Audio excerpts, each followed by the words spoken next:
Magandang hapon mga ka-Asenso. Ako nga pala si Rachel Ann Bustillos or Rach for short, ang inyong host for today.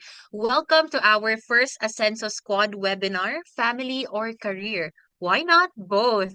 Kamusta kayo everybody? This afternoon, malalaman natin kung paano natin magagawang sumakses sa bahay at sa buhay. We have experts joining us today at meron pa tayong mga paraffol. So please stay until the end of the webinar for that as well. Pero bago tayo magsimula, I'd like to get a sense ano nga ba ang mga ginawa ninyo bago tayo nag-log in sa webinar natin for today. Okay, so here's what we will do, no? We will flash a care work bingo card that you can check yung mga ka-work natin, ng mga care work rather, na ginawa mo kanina. If nakabuo ka ng straight line, which is vertical, horizontal, yan. At willing kang mag-share ng mga ginawa Recording mo in kanina, progress. of course, just raise your hand. We need 3 volunteers, okay? So again, kung ano yung mga ginawa ninyo, just tick it off, yan. I-mark nyo lang siya para makita natin kung sino-sino sa inyo ang makaka-care bingo for today. So ready na ba kayo, everyone? If yes, give us a thumbs up lang dito sa ating meeting link. Okay, so there we go. I can see a lot of you are ready na talaga. Of course, syempre, let's go. Can I see na dito? Yan, ang dami nang nag-thumbs up sa atin. Sino-sino na? Sino-sino ang mga nakabingo na dito? Meron na bang nag-prepare ng food kanina? Meron bang alaga ng anak, yan. Water the plants as well. Naglinis ng bahay. Nag-self-care routine. Ayan. Nag-alaga ng pets. Oo. Or nag-plancha. Nagtupi ng damit. Pumasok sa trabaho o naglaba. Sino-sino dito ang nakabingo na at this moment? Sige, check natin. Sino-sino na nga ba? We have Miss Tessie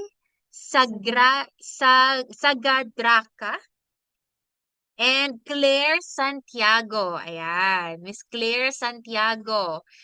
Ayan, mga nag-raise ng hand sa atin at mga nakabingo. Ayan. So sige, unahin po muna natin si Miss Claire. Ayan. Miss Claire, share mo naman sa amin ano yung nabingo mo, ano yung mga care work na ginawa mo for today. Hi, good afternoon everyone. Good afternoon Marinig po. ako. Yes po. Okay. Okay, Ayan. first po I can hear you. Mm-mm. yes, first nag-prepare ng food. Ayan, kasi alam ko may Mm, webinar, kailangan maaga ako mag-prepare ng food. And then, yes. nag-alaga ng anak. Although yung mga anak ko, hindi na talagang alagain kasi medyo malalaki na yung bunso ko is 10 na. Pero syempre, kailangan pa rin nila ng alaga ng nanay. Ayan. So, and also, I Mm. started the plan very early in the morning. Nagbibilig na ako before 6. Kasi sobrang init. Ayun po. Okay po, ayan. Maraming maraming salamat, Miss Claire.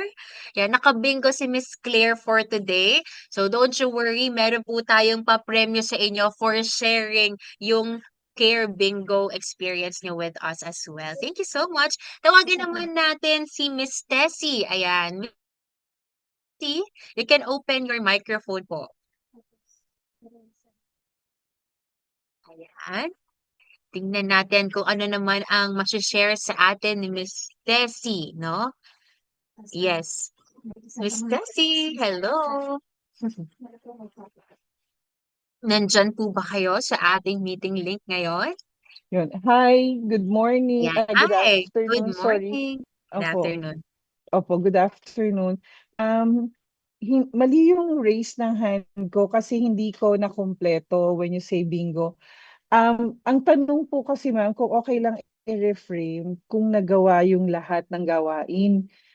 Opo, nagawa ko po siya this week pero hindi all in one day pero lahat po nagagawa ko po. Yes po, okay na And I'm okay a po working yan. and I'm a working mother din. A working mother po din. Yes po.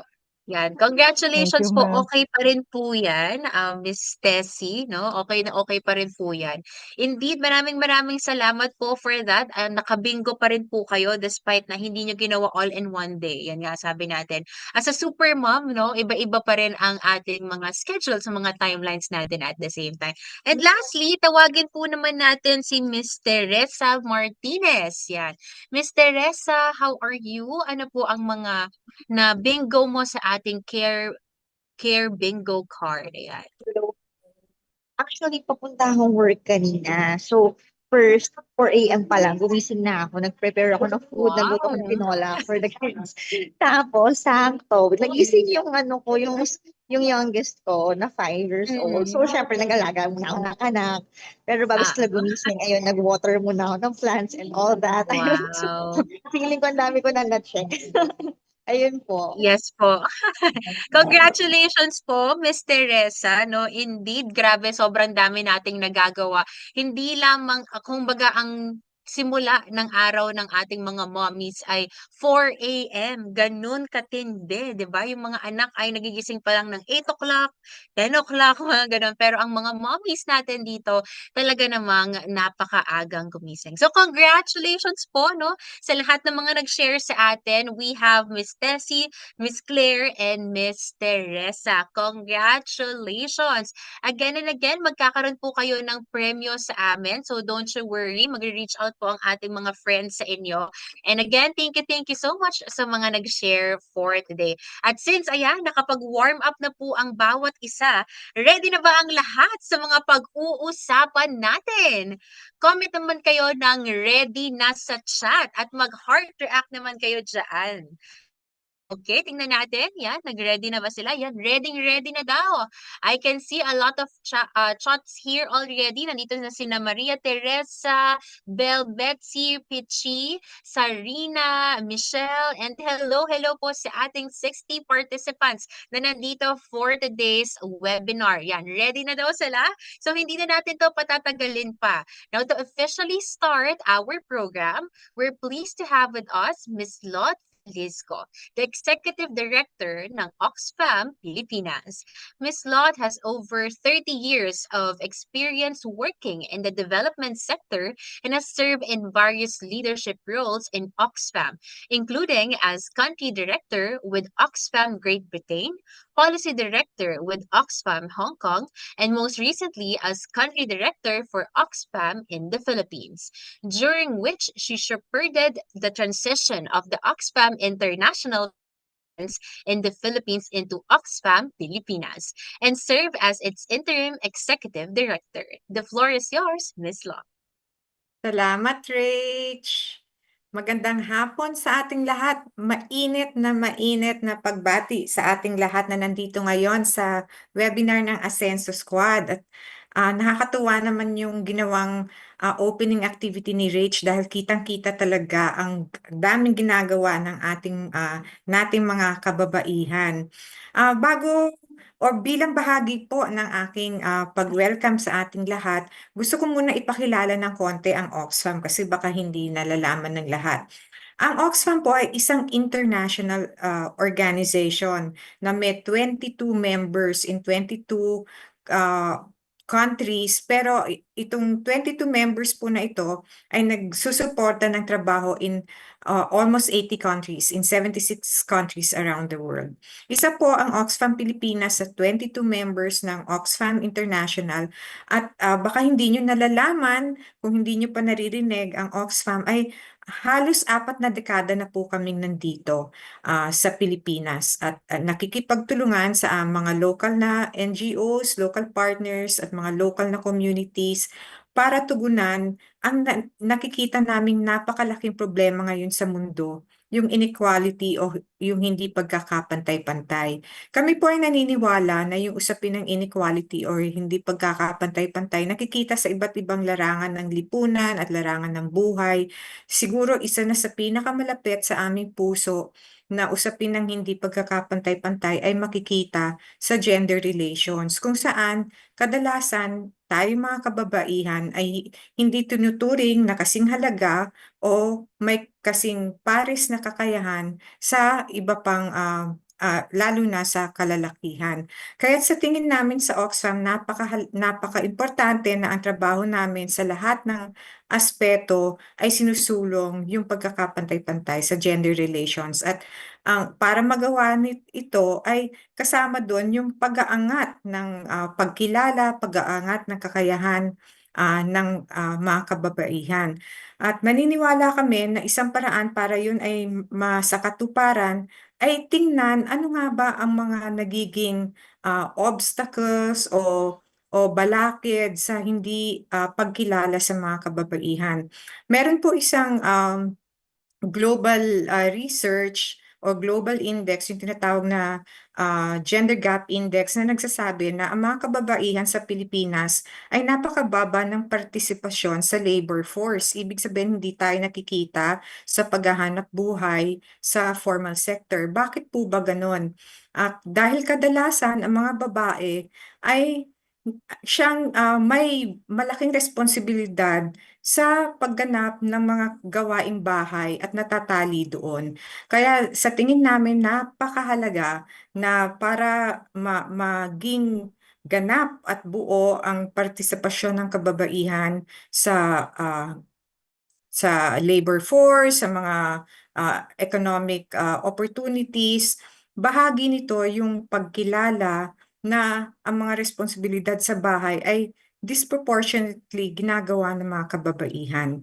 So isa po ito sa nais naming tingnan sa pamamagitan ng proyektong Empower Her, na tingnan paano nga ba masagot ang mga balakid na ito para nang sa ganon ang mga kababaihan ay merong mas ganap na pakikilahok sa mga at may kakayahang lumahok sa mga economic opportunities. At sa partikular, gusto naming makasalimuha ang mga involved sa mga small, medium enterprises para maunawaan ano ba ang pwede natin gawin sa ating mga hanap buhay at sa ating mga kabahayan nang sa ganon ay maging mas pantay ang partisipasyon ng kababaihan sa mga economic opportunities. So ito pong proyektong ito ay isinasagawa namin kasama mga partners namin, ang OCI Group, ang Institute for Social Enterprise in Asia or ang ICEA,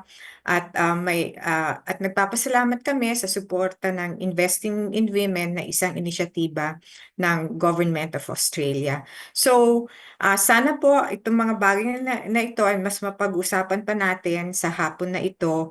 Muli, mainit na pagbati sa ating lahat dahil napaka-literal na mainit talaga ngayong hapon.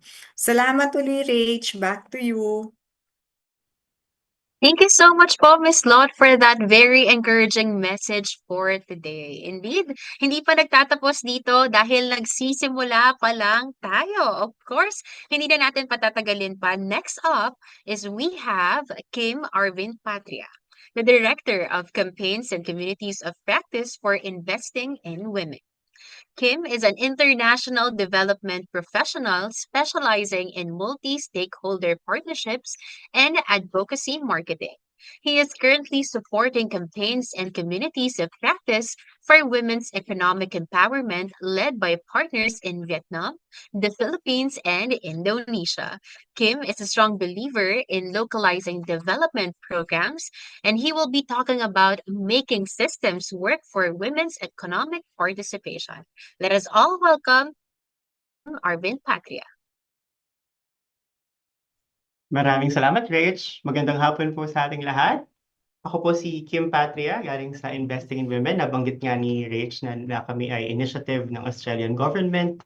Multi-country po ang Investing in Women. So kami po ay hindi lamang dito nagtatrabaho sa Pilipinas. Meron po kaming mga partners sa Indonesia, sa Vietnam, at may kaunti kaming presence sa Myanmar. Ang maganda po sa ganitong klaseng initiative ay nakikita natin na hindi naman unique talaga sa Pilipinas lang ang problema ng gender inequality, kundi global po itong problema. May mga pagkakapare-pareho itong problema na ito sa iba't ibang bansa, pero may pagkakaiba rin. At sa Pilipinas, nakikita natin na napakadami pong mga kababaihan na nakikita natin sa economy, sa leadership, na nagpa-participate na nga sa economy. Sa katunayan, kapag inisip natin ang Pilipinas, madalas sinasabi na leader tayo sa gender equality. And meron nga tayong pruweba dyan. Meron tayong Global Gender Gap Index kung saan maganda yung performance natin.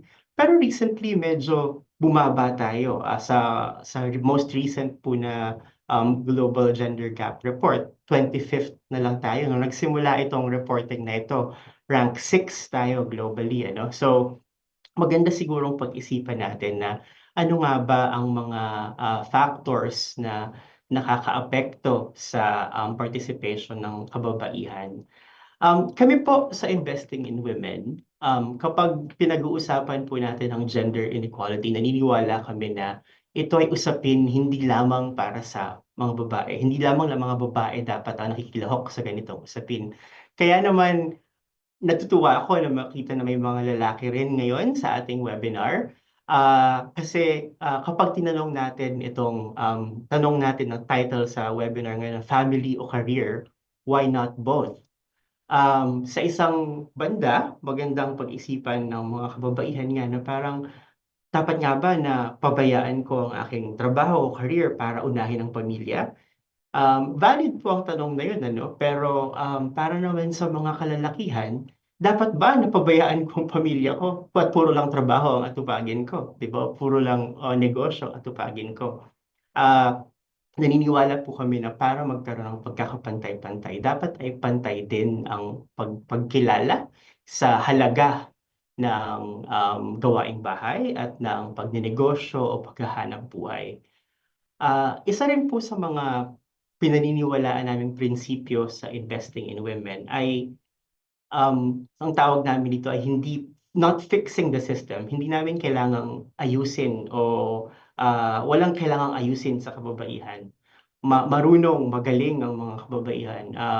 Ang mga babaeng Pilipino historically talagang kaakibat ng buong lipunan sa hindi lang sa paghahanap buhay, sa pagtatrabaho, kundi sa pangangasiwa ng ating lipunan. Kaya ang mensahe natin ngayon ay how do we make systems work for women? How do we fix the systems? Paano natin aayusin ang sistema? Nang sa gayon ay ang mga kababaihan nga ay lubos na maka-participate sa economy. Ang isa sa mga gusto naming pagtuunan ng pansin ay ang tinatawag naming gender norms. Tinatawag nating gender norms.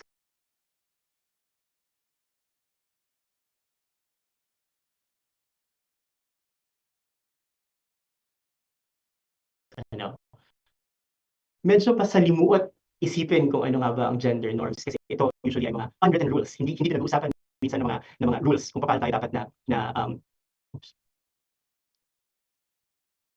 sorry, narinig ko sarili ko.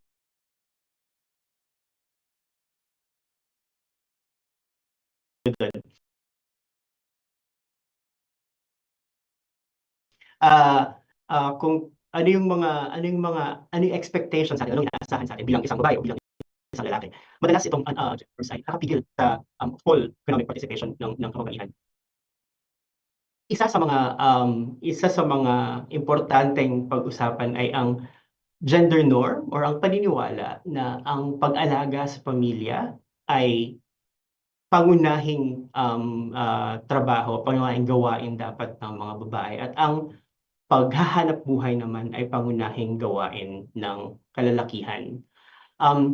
Itong may paniniwala na ito kapag masyadong fixed o masyadong madiin ang pagkaka-impress sa atin ang paniniwalang ito.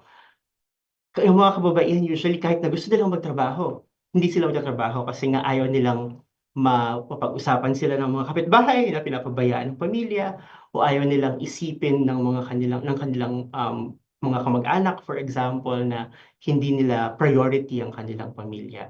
Ang mga lalaki naman may pressure din na nafe-feel na dapat sila ang primary breadwinner.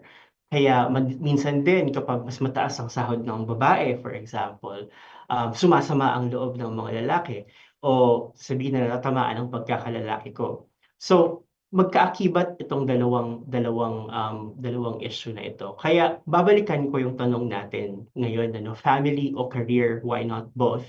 Itong tanong na ito dapat ay ibato natin hindi lamang sa mga babae, kundi sa mga lalaki din. In the same manner that we're asking women to think about how they can participate fully or better in the economy, we should also be asking men how they can participate more in caring responsibilities at home. Pareho pong importante itong dalawang usaping ito. Hindi pwede na economic participation lamang ang pag-uusapan natin, na hindi natin pinag-uusapan ang pagkakapantay-pantay din ng responsibilidad sa gawaing bahay o sa pag-aalaga ng pamilya.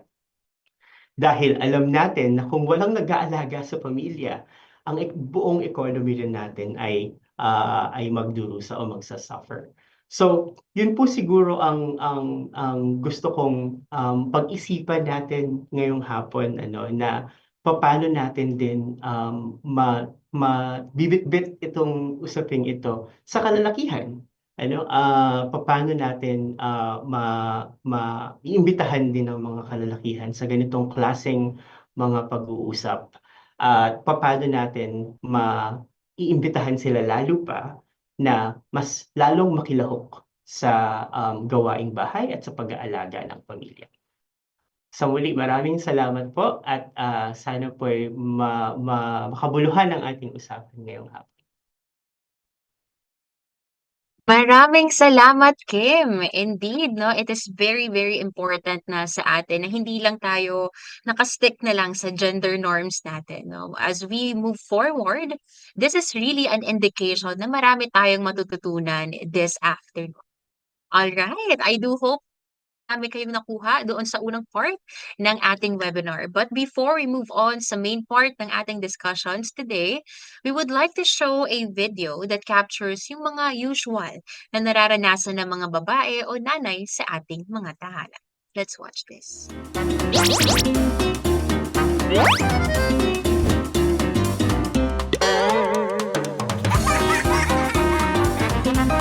Ma, saan ang uniform ko? Ma, pwede po ba maglaro sa tablet? Ma, can you help me with my assignment? Nasaan po yung laruan ko?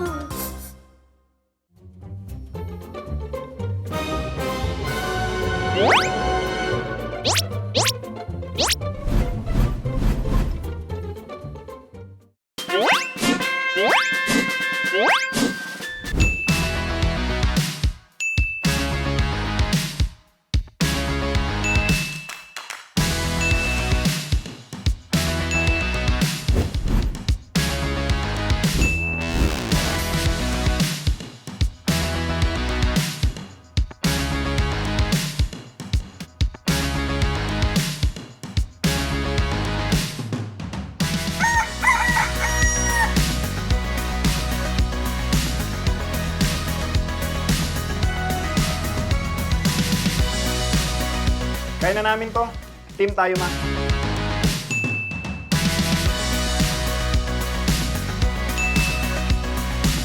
Kapag wais sa bahay, wagi sa buhay.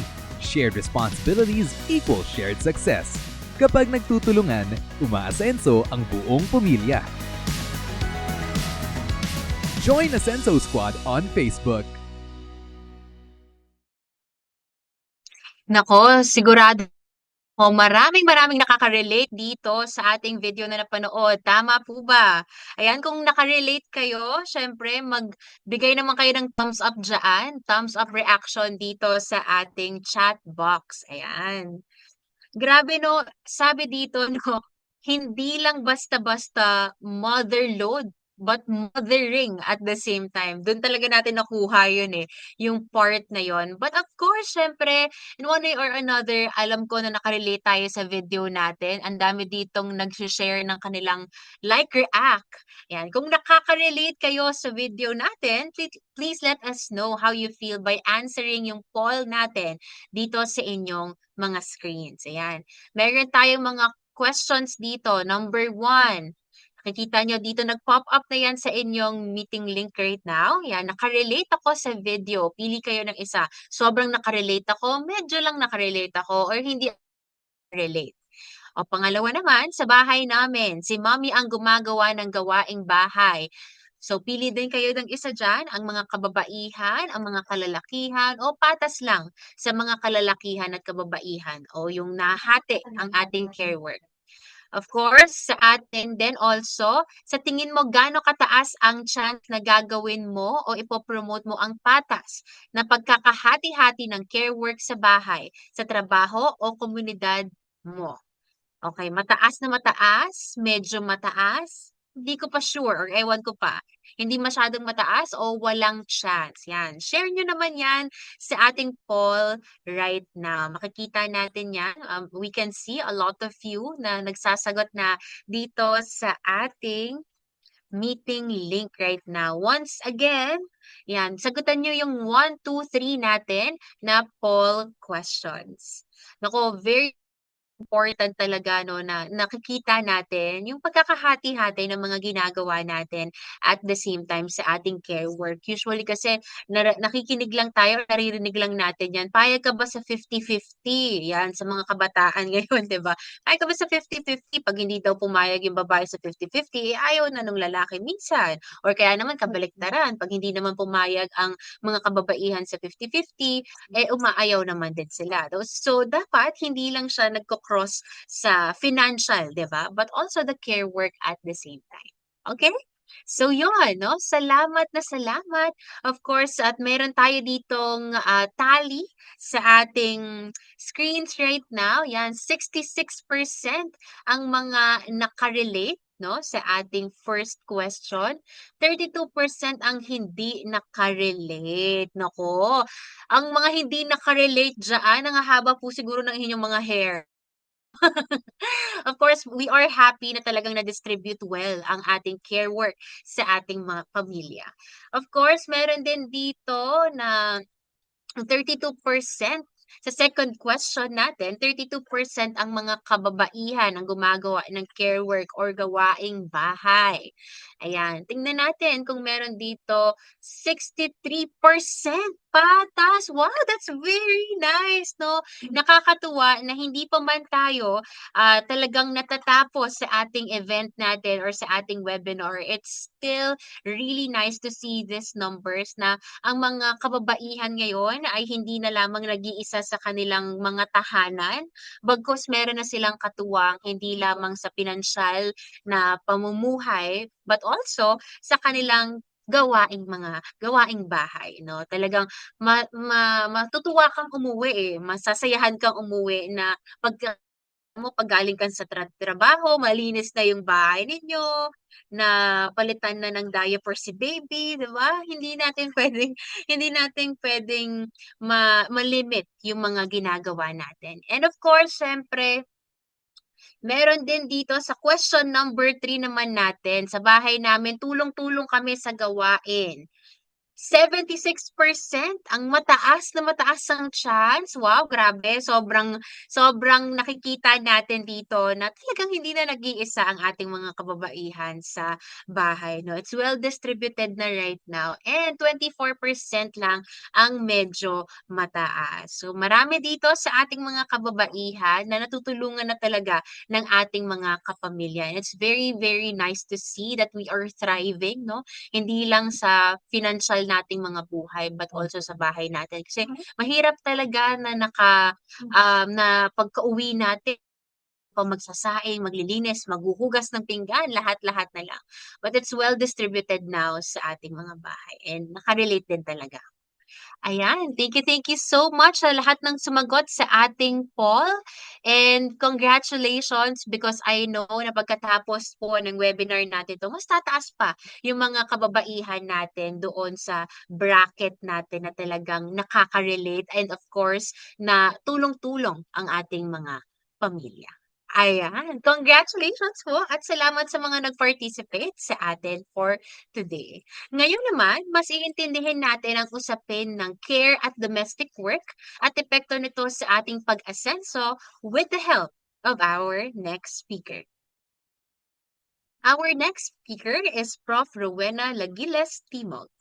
Prof. Weng is an associate professor at the Department of Women and Development Studies within the College of Social Work and Community Development at the University of the Philippines, Diliman. She holds a Doctor of Social Development, a Master of Arts in Women and Development Studies, and a Bachelor of Arts in Linguistics. Siya po ay mag-share tungkol sa mga isyong humahadlang sa mga kababaihan na maabot ang kanilang economic potential at kung paano natin masusuportahan ang bawat isa. Let's all welcome Prof. Weng. Magandang hapon po sa lahat. Maraming salamat sa pag-imbita sa akin na maging bahagi ng programa. Sige, didiretso na po ako sa presentation ko ngayong hapon. Baka pwedeng i-flash yung slides. Para sa kaalaman po ng ating mga participants, yung aking i-share ngayon ay pag-aaral na ginawa natin closely after the pandemic. So ito yung pinili nating ibahagi kasi ilalagay sa complete na konteksto yung unpaid care work. At sa dalay ng presentation ko, mabibigyan nga ng linaw or madadagdagan yung kaalaman natin patungkol sa mga issue na kaakibat pag pinag-uusapan natin ng unpaid care work. Okay. So ang tanong natin sa pag-aaral na ito talaga ay gaano ba kabigat ang unpaid care work base sa karanasan ng mga nanay. Yung mga kumbaga batayang idea o premises ng research ay una, talagang mas trabaho ito ng kababaihan.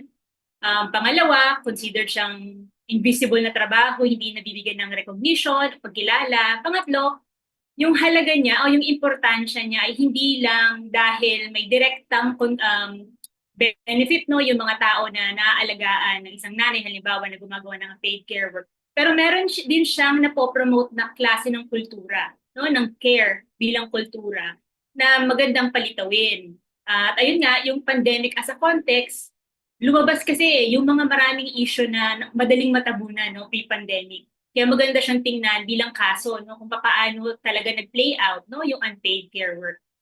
So para sa research na to, may nakausap tayong 5 nanay, malalimang kwentuhan, malalimang usapan yan. Sila ay mga mothers with children in school age, ranging from nursery to high school yung mga anak nila.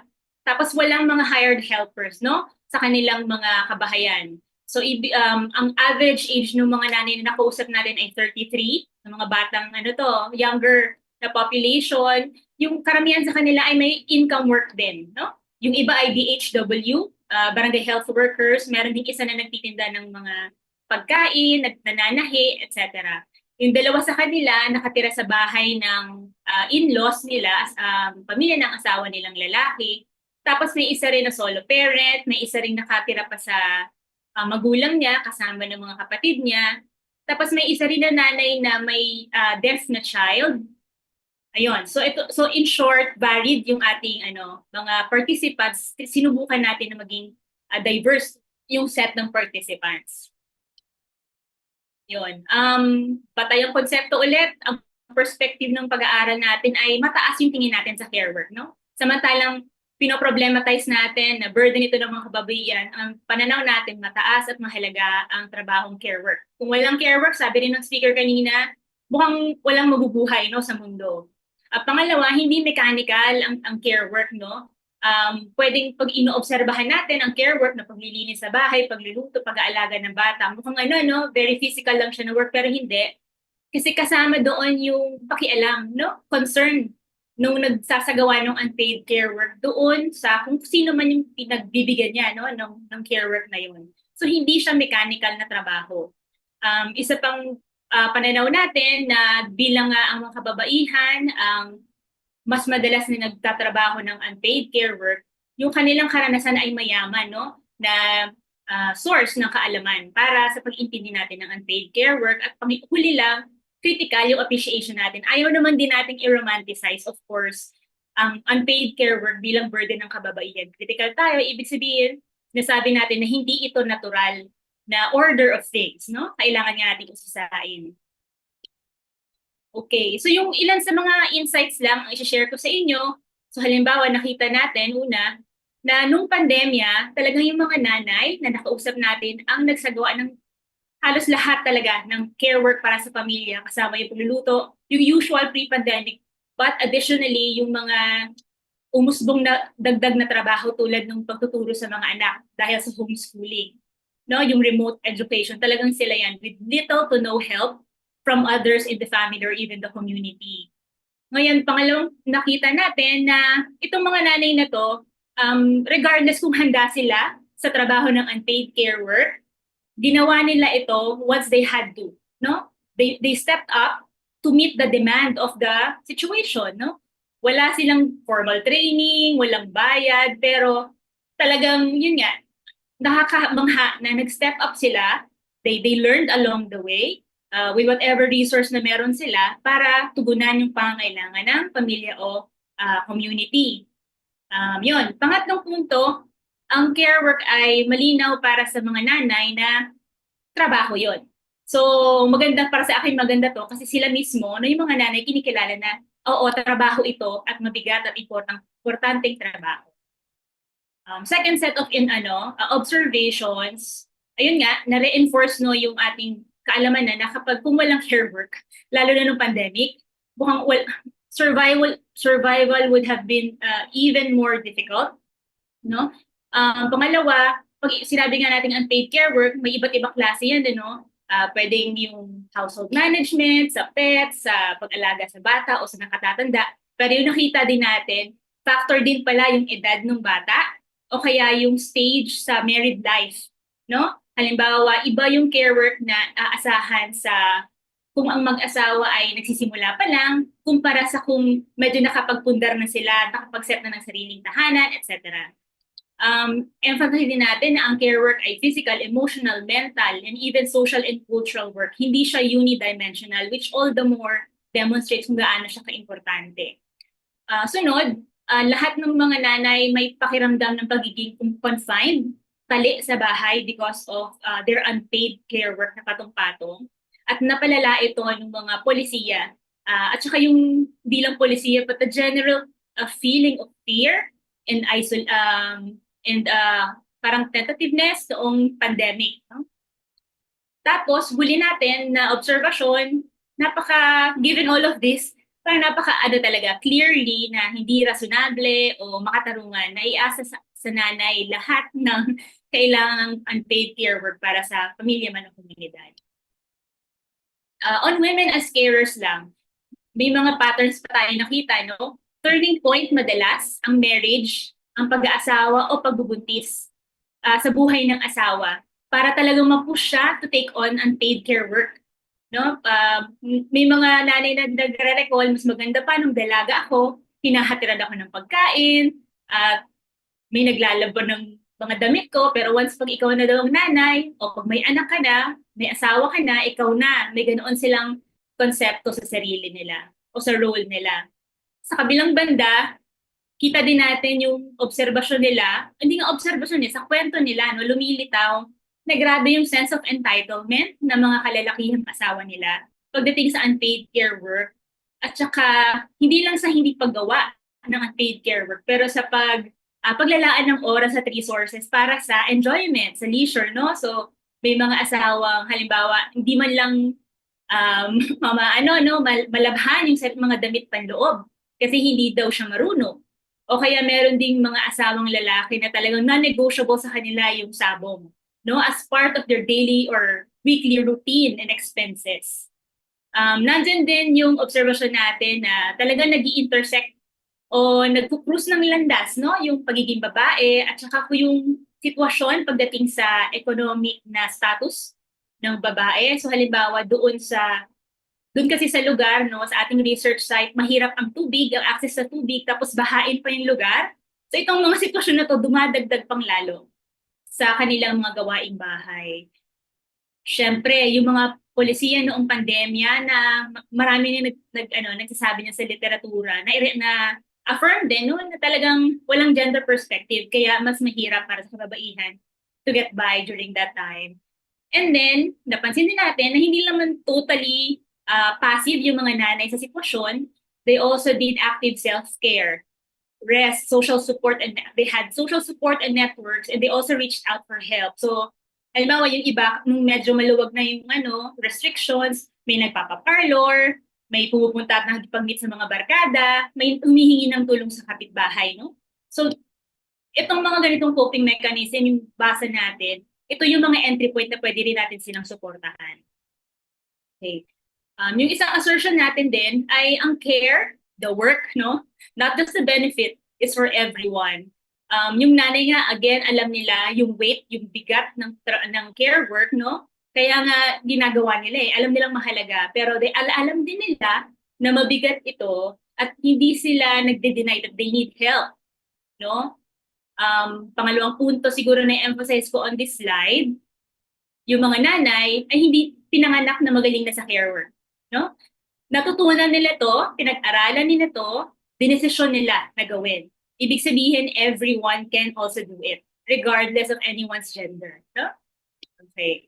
And then yung highlight ko na lang siguro as part of my conclusion, itong pag-aaral overall, para sa akin ay pagpapatunay at pagpapalalim, no? As part of my conclusion, pagpapatunay siya at pagpapalalim sa advokasya para sa unpaid care work bilang mahalaga at mabigat na trabaho, no? So talagang hinog na yung usapan. Dapat hindi na talaga take for granted yung unpaid care work. Magandang ding tingnan yung mga cultural na aspeto, lalo ng Philippine culture, beyond yung general norms. Kasi halimbawa, yung mga nakatira sa in-laws, sa family ng kanilang mga asawa, may additional pressure sa kanila to do unpaid care work, no? As a nod or as out of respect doon sa mga biyenan, no? Yun. Tapos, tinitingnan nga natin na kapag yung practice ng care work ay pinagsasalunan ng pamilya man o komunidad, yung values, again, yung pakialam, yung concern for others, mapopromote din within the community. Next slide po. Aking last slide na yata ito. Yung gusto natin ding bigyang pansin, halos wala sa mga nanay na nakausap natin ang nagbanggit ng suportang natatanggap nila para sa unpaid care work mula sa labas. Pero meron tayong mga polisiya na sana ay nakakatulong. So magandang aralin, bakit kaya o tanungin, bakit kaya hindi na isa sa katuparan ng maayos yung mga polisiya na sana ay nakakatulong, tulad ng dapat lahat ng barangay may barangay daycare, no? So magandang tingnan din yon. Tapos panghuling punto ko po, critical dapat ang tingin natin sa unpaid care work. So hindi natural yung pagiging overburden ng kababaihan sa pagsasagawa ng unpaid care work. But also, critical in the sense that ang halaga din ng unpaid care work ay iyong pagpopromote, hindi naman unpaid per se, no, but care work in overall, the practice of it also promotes a culture of care, which is equally important nga. Ayun po. Dito po ako magtatapos. Maraming salamat. Thank you so much po, Prof. Weng, for sharing with us, no? Yung talagang napaka-importante sa atin na malaman how is it nga ba, no, to really experience unpaid care work, but at the same time, paano ba natin to ma-redistribute well? And yun yung mga facts and figures natin na kailangan din nating matandaan at i-share sa family natin. I'm sure some of our participants, or most of our participants rather, have learned a lot so far. Kaya naman, kung ready pa ang lahat, ayan, okay pa ba kayo dyan sa lahat ng mga viewers natin or mga audiences natin right now? Oxfam, nandyan pa ba kayo? Can I see reaction from you? Ayan, mag-thumbs up naman kayo dyan. Sabihin niyo sa akin, ready pa kami for more. Ayan, tingnan natin kung may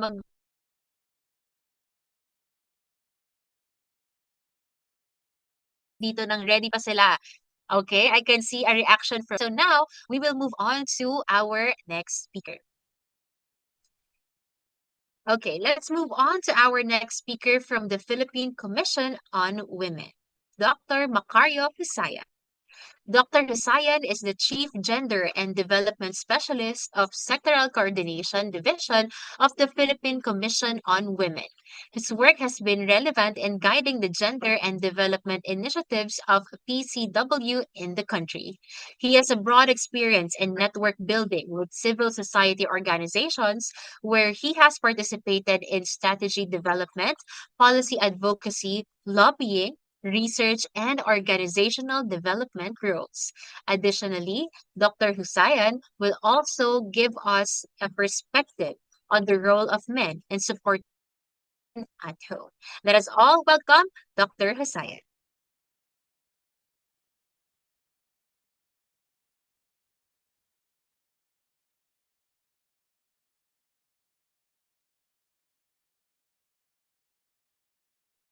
Ay, magandang hapon.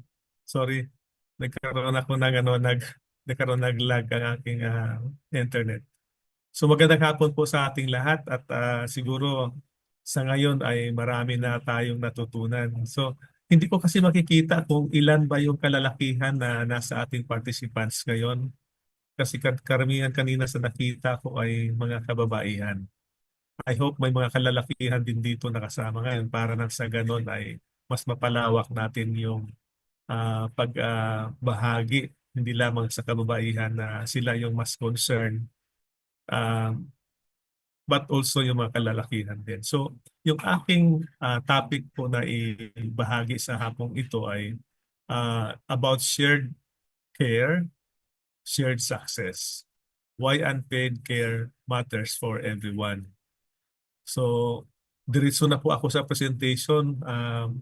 Hindi na po ako magpaligoy-ligoy pa kasi mahaba na po yung ating pagtatalakayan at marami na po tayong naririnig na kanina sa inishare ng nauna sa akin, si Sir Kim at saka si Prof. Weng. So kanina sa naibahagi na nga na ang marami pa rin ang kailangan nating ayusin o dapat nating pagtuunan ng pansin, matutunan kung paano natin ma-address itong issue ng care work. Alam natin na sa mga gawaing bahay, yung mga caregiving ay hindi sila bayad. Diba? Karamihan ay hindi bayad. Maliban na lamang kung ikaw ay mayroong kasambahay. So babayaran mo talaga yan. Ito yung mga gawain na hindi na masyadong na-notice ng karamihan. Subalit ito ay napakamahalaga upang manatiling maayos ang takbo ng ating pamamahay o sambahayan at maging sa buong komunidad natin. Yung mga gawaing pagluluto, paglalaba, paglilinis ng bahay at pag-aalaga sa mga anak, lalo na doon sa may mga kasama na may mga kapansanan, may mga may edad na o mga elders natin. Hindi lamang doon, mayroon pang mga pamilya ngayon na nadagdagan pa ang pamilya, may mga fur babies pa sila, may mga alagang mga hayop. Ito yung mga gawain na napakamahalaga na ito yung mga foundation upang magkaroon ng functional families o functional communities. So these are duties that allow other people in the family to go to work. May mag-aaral, makapagpahinga din, at sila ay makapaghanap din ng kanilang mga gusto o ninanais sa buhay.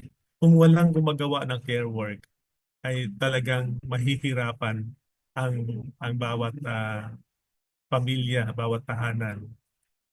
Tinatawag din natin ito na invisible labor kasi nga unpaid care work at hindi ito naibilang sa tinatawag nating ekonomiya.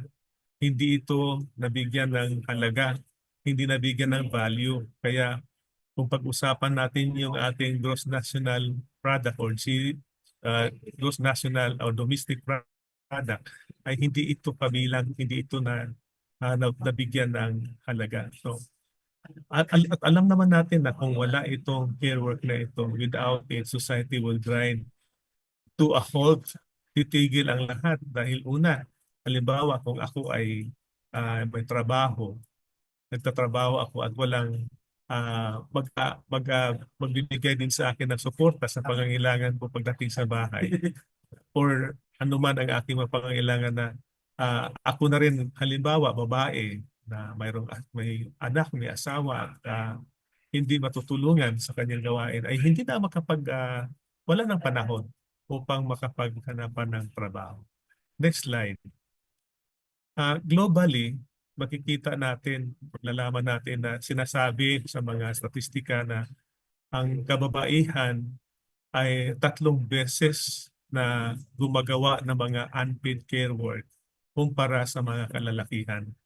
Sa Pilipinas, ayon sa pag-aaral din, ang kababaihan ay nag-allocate ng extra 13 hours per week sa mga gawaing ito, sa pag-aalaga ng mga bata, sa paglilinis, at sa iba pang mga care works.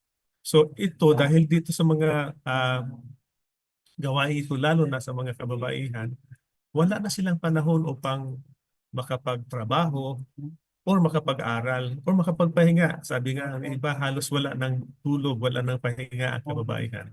So ang resulta nito, isa sa bawat 4 na kababaihan ay hindi na makapaghanap ng trabaho dahil sa mga caregiving duties na ito. So, ibig sabihin lang po nito, ito ay hindi lang din po personal problem. Ito ay it's a community and a national concern dahil kung manatili itong ganitong kaayusan, magiging barrier ito upang ang kababaihan ay makapag-contribute productively doon sa economic growth at equality. So sabi nga, when care work is shared more equally, nakapagbukas ito ng oportunidad sa bawat isa or lalo na doon sa mga kababaihan upang sila ay makapag-contribute to the economy and to the society. Next slide. So why does it matter for work and income, yung care work? Ang care responsibilities limit time for paid work or skill building. It prevents people, especially women, from advancing in their careers. So ito po dahil sa mga gawain ito, napakaliit ng kanilang oras na available upang sila ay makapaghanap ng mga oportunidad na directly makapag-earn sila ng income for the family at magkaroon ng financial independence. Kaya sa mga kwento, kadalasan kapag ang babae ay magkaroon na ng pamilya, may karoon ng asawa, mga anak, nagiging dependent na siya sa kanyang asawa, sa lalaki dahil hindi na siya nakapagtrabaho. At dito nagmumula na rin yung mga stress or maaring magkaroon ng hindi maayos na pagturingan, no? Magkakaroon ng imbalance of power. Kung ang mga lalaki sinasabi kanina nag-share ng nauna sa atin na kapag ang babae ang nagtrabaho at ang lalaki ang walang trabaho at or may trabaho man maliit, nagkaroon ng anong tawag dito, yung professional jealousy na maaring magiging dahilan na rin ng hindi maayos na pagkakaunawaan. So itong mga gawaing ito, ang mga gawaing care work, ang constant pressure sa pagbalanse sa gawaing ito at sa paggampan ng professional duties ay lalo na sa mga kababaihang may trabaho, ay nagresulta ito sa burnout at saka sa stress. At nakapag-apekto din ito sa mental and physical health ng kababaihan. So dahil dito makikita natin na yung overall growth nila ay nahahamper. Yung kanilang individual or yung kanilang career path or kanilang career growth ay nahihinder. Pero kapag kasi sinasabi nga natin na kapag ang care work ay maibahagi equally sa mga member ng pamilya, nakakapagbigay ito ng oportunidad sa kababaihan na magpurso ng kanilang mga career, ng kanilang trabaho at makapag-contribute sa economy. At ang lahat ay magiging nakikinabang or makinabang sa maging resulta nito. So next slide. So ngayon, ano na po yung role ng kalalakihan naman? Sabi nga natin, ang care work should be a shared responsibility. Hindi lang naman ang kababaihan ang dapat gumawa ng mga care work. Kaya din ng kalalakihan ito. Kanya nga lang mayroon tayong tinatawag na kultura or stereotype na babae lang yan pagkagawain bahay. Hindi mga lalaki yan. Subalit kapag ang mga lalaki ay mag-step up at home, naggagawa ng mga gawaing bahay, halimbawa magluluto, maglilinis, maglalaba, caring for the kids, ay magkakaroon ng pagbabago. May malaking pagbabago.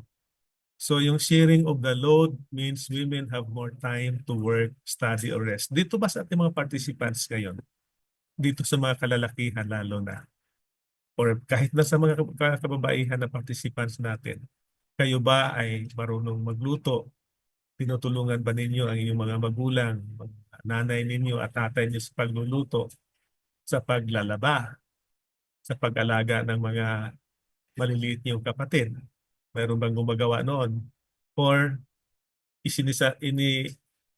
ano na rin ninyo, ipinapaubay na rin ninyo sa nanay ninyo? So dapat din natin itong tanungin sa sarili natin bilang mga bata o mga anak. O doon sa mga tatay na narito ngayon, o maring may tatay tayo na participant ngayon, nagkaroon na ba ng pagkakataon na kumikilos ka rin upang tulungan ang misis na maglaba? Anyway, sa bahay, ang gusto kong gawain talaga ay maglaba, maghugas ng pinggan. Hindi ko alam kung bakit yun ang gusto kong gawain. Kasi nakagisnan ko na yun, bata pa ako, yun na yung practice ko. Pero until now, nadala ko yung ganong practice. At yun, siguro sa atin, doon sa mga, lalo na sa mga parents, no, kapag ka ang ating mga anak, ang mga bata ay nakitaan nila ang mga magulang na nagtutulungan sa mga gawaing bahay, they will grow up knowing na ang care work pala ay hindi lang gawain ng nanay. Ito ay gawain ng bawat isa. Gawain ng tatay, gawain ng nanay, gawain ng ate, gawain ng kuya, at gawain din ng bunso. So lahat ay natututo. So that's how we raise the generation that values equality from the start. Dapat mag-umpisa sa bahay. At bago magyayari ito sa bahay, dapat mag-umpisa sa sarili natin. So tingnan natin, tanungin natin sarili natin, tayo ba ay gumagampan ng mga ganong gawain? So balancing care work in society at ano naman ang maitulong ng mga MSMEs? Ano ang maitulong nila lalo na doon sa mga nagbi-business na nagkaroon na ng oportunidad na mag-employ din sila ng mga kababaihan sa kanilang mga negosyo. So yung balancing care work in society requires collective effort. Hindi lamang sa pamilya, but also in the workplaces and in the governments. Kaya ang ano natin ngayon, mayroon tayong ang PCW ay may isinusulong tayo together with Oxfam Philippines na magkakaroon ng care economy policy framework na sa ganon ay ito ay magdaan upang ang ating pamahalaan, ang ating komunidad ay magkakaroon ng malinaw na pamantayan kung paano natin isulong na yung care work will become valued, will become recognized at magkaroon ng shared care work not only in the family but also in the community. So ito po yung mga ilang ways na o paraan na nakikita namin na pwedeng gawin. Una, we have to share care responsibilities. Ibahagi natin at magbahagi tayo or makibahagi tayo sa mga gawaing care work sa pamilya at sa komunidad. So care work, dapat unawain natin na it's not just for women. It is everyone's concern. And i-encourage natin yung kalalakihan to share and take some caregiving duties at home para mag-umpisa, maunawaan nila na ang pagbigay ng care services, lalo na sa pamilya, ay isang mahalagang contribution ng kalalakihan para ang kababaihan naman ay makapag-focus sa kanilang trabaho at mabigyan sila ng panahon, oportunidad to work productively and pursue their career. At saka yung tinatawag nating balance approach within families ito ay magdadala din sa isang maganda, healthier, and more productive workforce and relationship within the family. Sa workplace naman, sana magkaroon din na tayo ng flexibility. Halimbawa sa mga natin, sa mga MSME, lalo doon sa ating mga employers na may mga opportunities na mabigyan or magkaroon ng flexible hours or remote work or compressed work weeks para yung kanyang mga employees ay ma-accommodate yung kanilang care responsibility sa bahay. Itong mga maliliit na pagbabagong ito, example, rescheduling of help, maaari makapag-reduce ito sa hirap na dinadanas lalo na sa mga kababaihan. At ito'y magdala doon sa isang masayang pagsasamahan. Magkakaroon ng focus ang kababaihan sa kanilang sarili din na pangangailangan. Isa pang nakita namin yung mag-invest sa public care services. Pwedeng makipag-partner tayo sa mga local childcare providers to offer support for caregivers. Kasi yung ating mga caregivers din ay kailangan din nila ng pag-aaruga, kailangan din nila ng care. They also need care. So helping employees with care needs improves their ability to stay productive at work, benefiting the business. So, di ba, pagka masaya ang mga employees, nagkakaroon sila ng loyalty, nagkaroon sila ng sigasig na magiging productive o magiging maayos yung mga trabaho nila. And then another approach natin is talaga baguhin natin, kailangan na nating baguhin yung mga cultural norms natin, shifting the mindset within our workplace. In the families din po. So care work is valuable and it supports everyone's well-being. So encourage natin yung kabukasan doon sa pag-ako ng mga care responsibilities upang ma-reduce natin din yung mga stigma na yan. Kaya din ng kababaihan na gumawa ng mga gawaing kalalakihan. Kaya din ng laki na gumawa ng gawain ng kababaihan. Another is support for caregivers. Ito may nakita natin na kailangan natin din tingnan o pagdiinan ng pansin, lalo na sa ating mga duty bearers and government. No? Kailangan mag-offer din tayo ng practical support like caregiving resources, flexible leave, or paid caregiving days. And magbigay din tayo ng suporta na ma-prevent yung burnout, ma-ensure natin na yung ating mga employee will continue to work without compromising their caregiving roles. Kasi marami sa mga naging dahilan na madalas absent, madalas late dahil sa may mga ginagawa pa sila sa kanilang mga tahanan. And then encourage policy reform. Ito po yung inihihain namin ngayon sa mga kapwa-kawani sa mga duty bearers, lalo na sa mga oversight agencies ng pamahalaan natin na magkaroon ng polisiya that support care work. Iniisip kung halimbawa kaya ba na magkaroon ng paid family leave or flexible rescheduling, yun ay pag-uusapan at pag-aaralan. Yung mga policies na mag-benefit sa bawat isa, na matulungan ang mga empleyado na mabalanse yung care work at yung kanilang trabaho sa kung saan man sila, at magkaroon ng tinatawag natin na job satisfaction and productivity. Sabi nga namin, pagka ang mga medium, small and major enterprises, micro, small and medium enterprises rather, kung sila ay magkakaroon ng mga ganitong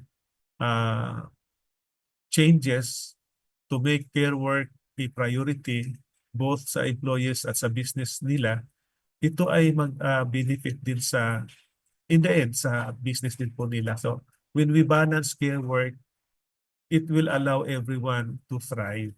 Ma-improve yung employee well-being, ma-boost yung productivity, at mag-contribute ito sa stronger economy. So yung next slide, ito yung framework na hindi niyo mabasa ang laman dito, pero kung titingnan natin yan, maliliit siya, hindi niyo nababasa yan. Pero ang nilalaman po nito, ito po yung tinatawag namin na National Care Economy Policy Framework na isinusulong ng Oxfam at ng Philippine Commission on Women. At dumaan ito sa several series of national and subnational consultations. At itong National Care Economy Policy Framework, ito yung roadmap na para ma-recognize at ma-strengthen both yung paid and unpaid care work in the Philippines.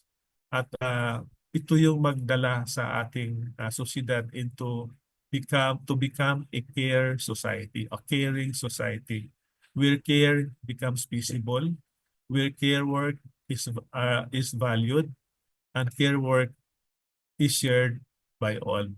So yung framework calls for public investment in care services, recognition of unpaid care work, especially by women, yung inclusive policies for caregivers, collaboration across government, private sector, civil society, and the communities. So ina-highlight po dito yung care economy's potential to create, sinasabi natin na kung mangyayari ito, it will create up to 4.5 million jobs by 2030 kung mangyayari ito. And then at its core, itong National Care Economy Policy Framework, it's a bold call to treat care as essential to national development, not just a personal duty, but a shared responsibility that supports gender equality, economic growth, and social well-being. So yung framework na ito ay nasa final stage na ito at i-launch ito by siguro within the year bago magtapos itong taon na ito. So ang draft national care work na ito ay na ano din ito, nabuo din ito, and it is anchored on the bold principles. Dati 6 principles lang yan. Actually 5 principles dati niyan na naging 6. Ngayon ay naging 7 principles na after the National Care Economy consultations that we conducted. At ito po yung 7 R's na yan. Recognition, reduction, redistribution, reward, representation, re-education, at yung pang-pito, reclaim. So anong ibig sabihin natin? Recognition. So make care work visible, especially unpaid care work by women and marginalized groups. Yung reduction naman, dapat ma-lighten natin or mapagaan natin yung load through public services and infrastructure that will help ease the care burden, especially for women. Yung redistribution naman ay ma-shift natin yung care from being a private duty to a shared task across families, government, and employees. And then yung reward, yung sana magkaroon ng hindi naman sahod siguro, but karampatang fair fees fairly and give them the protections and respect what they deserve. And then yung representation, ma-ensure natin na yung care workers and caregivers have a voice, lalo na doon sa pagbuo ng mga polisiya na sila din naman ang unang naapektuhan. And then yung re-education na sabi nga natin, we have to change our cultural norms, ma-break natin yung stereotyping na nagle-label na ang care work ay women's work lamang. At ipupush natin yung tinatawag nating cultural change sa pag-iisip natin at sa mga gawin natin. And then yung last, yung reclaim is ma-affirm natin na ang care as a public good and a human right. At central ito sa ating pagbuo ng isang just and inclusive society. So yung redistributing care is equal to empowering everyone. Kasi kung ma-redistribute natin yung care works, magkakaroon ang bawat isa ng oportunidad na magkaroon ng equal opportunity, magkaroon ng equal share ng burden of work. So it will lead towards gender equality where sharing care work breaks stereotypes, that it will also give women equal chances to study, to work, and to lead. And din yung economic empowerment na sinasabi natin, when care work is shared, women can earn, they can save, and they can also grow their economic power. And then when care work is shared, it will also result to work-life balance, lalo na doon sa mga kababaihan. Magkakaroon na rin sila ng panahon na mabigyan naman nila ng pansin yung kanilang mga personal na pangangailangan. Balanced care duties reduce burnout and help people thrive at home and in the workplace. And it will lead to a stronger family relationship. Kasi masarap yung pakiramdam na halimbawa, babae tinutulungan ng kanyang asawa sa pagluluto, sa pamamalengke. Kanina sa mga video natin narinig na sinasabi nila, ako nang bahala magmamalengke. At sabi naman ng anak, ako na po ang bahala maghugas ng pinggan. So yung mga ganong usapan sa pamilya, pag nangyayari yan sa isang pamilya, makikita natin yung supportive family members ay nagtutulungan at it will result to a very healthy family relationship. So sharing the care work will also lead to the sustainability of the family. Kasi pagka magkaroon ng fair care systems, it will create a just society where no one is left behind. So ang economic growth ay mangyayari kapag ang bawat isa ay mayroong contribution, especially ang kababaihan, to join the workforce. And yung issue of the mental health ay ma-eliminate natin yan. Kung hindi man totally na ma-eliminate ay mabawasan o ma-address natin yan by sharing care works in the family. So ma-eliminate yung stress, ma-eliminate yung mga hirap na dinadanas physically and mentally. So yan po yung mangyayari. So next slide. Yung sa yung sinasabi nga mayroong isang sinasay kami dito na realization from the HR manager doon sa isang local tech cooperative in Davao. At we quote, we used to think care issues were personal. But once we adjusted our schedules for working parents, productivity actually went up.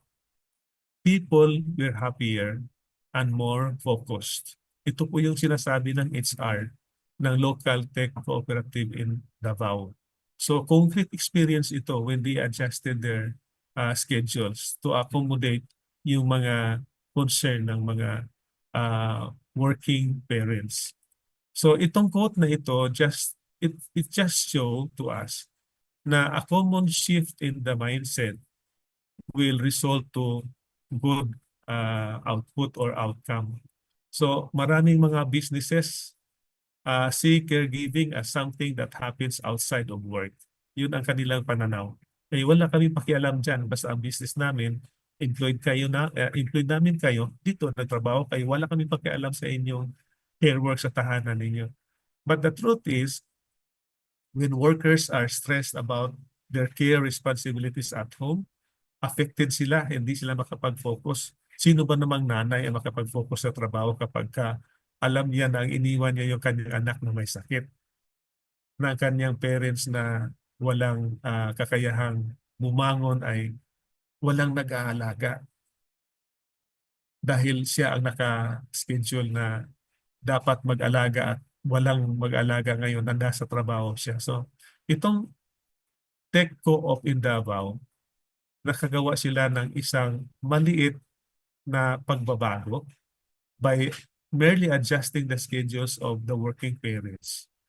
But nakita nila ang malaking improvement doon sa team morale and productivity. So magandang ano po ito. So yung case study po nga, social enterprise and food industry, na yung nag-hire sila mostly solo moms, mga solo parents or solo mothers, solo parents, solo mothers pa. They offered fixed shifts and access to a childcare room. So ang resulta, bumaba yung turnover ng kanilang mga workers. Nagkaroon ng magandang moral at tumaas yung kanilang sales. Tumaas ang business nila performance.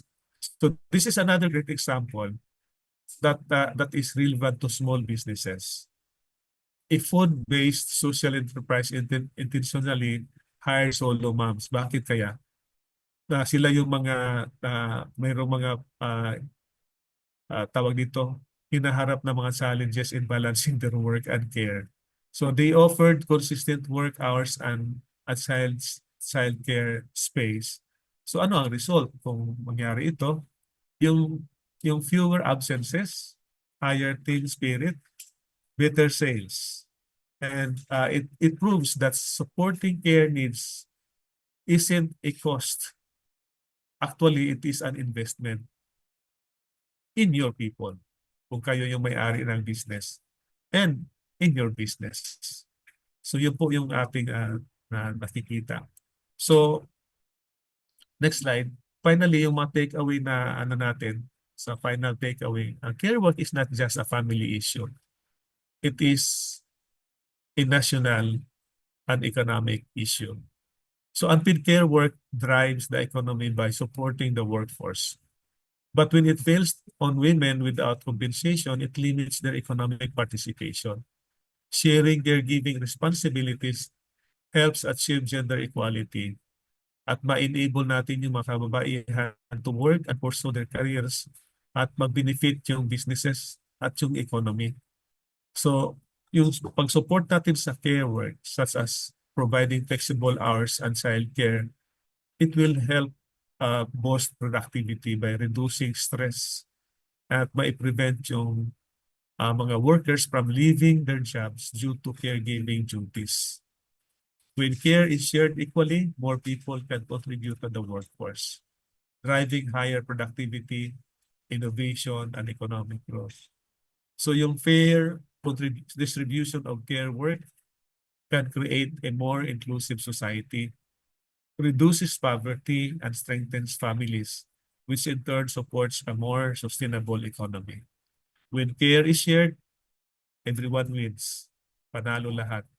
Redistributing care work improves work-life balance, promotes gender equality, boosts economic participation, benefiting individuals, the families, businesses, and society.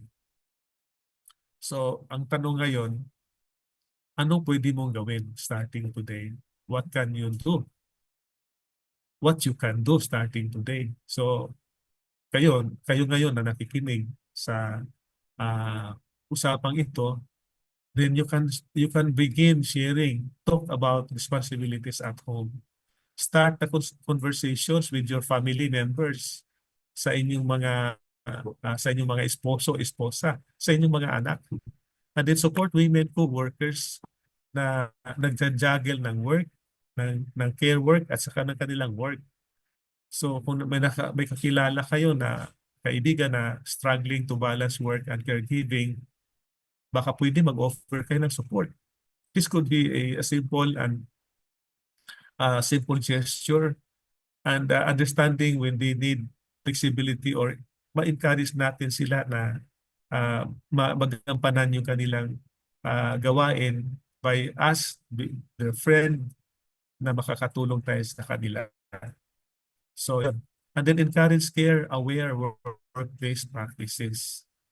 Kung kayo ay may mga negosyo, din kayo yung ano dito, pwedeng mag-promote ng mga policies at work that take care of caregiving into account.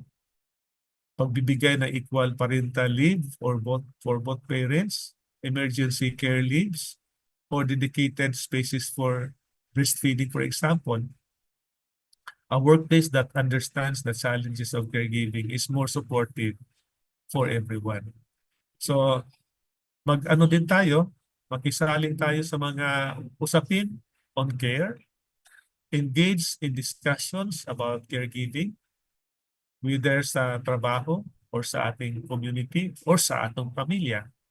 So itong mga pag-uusap na ito will help raise awareness about how care work is often overlooked and can lead us to better understand and to have a better support systems at magkaroon ng fairer distribution of care responsibilities.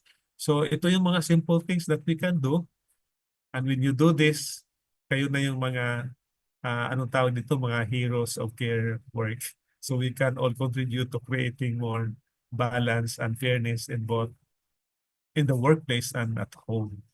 So with that, ako po ay nagpasalamat mula representing PCW for this opportunity to share with you our ideas and thoughts on how we can pursue care work at ma-address natin yung mga issues that really burden the women who are the caregivers at care workers sa kasalukuyang pag-unawa ng sosyedad. At sana mabago natin yung pananaw na yan, na ang care work ay hindi lamang gawain ng mga kababaihan, but gawain ito ng lahat.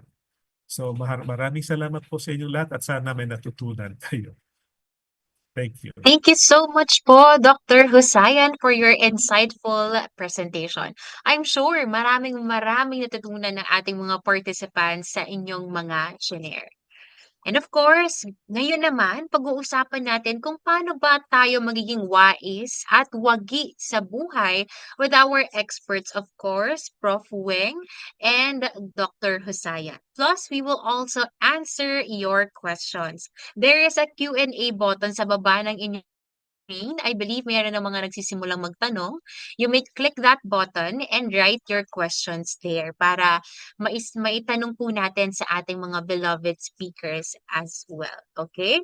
At iisa-isahin po natin yung sagutin. Pipili po tayo ng mga sasagutin natin or kung marami po tayong mga questions. Also, they will be joined by our very modern mom na masasabi natin na sumakses sa pagre-redistribute ng kanyang care at domestic work sa kanilang bahay with her 4 sons. Please welcome Miss Maan Pamaran. And she is a media professional, a writer, and a mom to 4 boys. Hello, Miss Maan. Sorry, you were laughing at our photo. All the bells.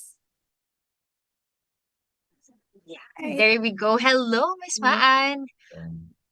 Hi. So yun, a little background about us. No, like the photo said, we are a family of 5. I'm a solo parent with 4 boys, and they grew up with a yaya naman.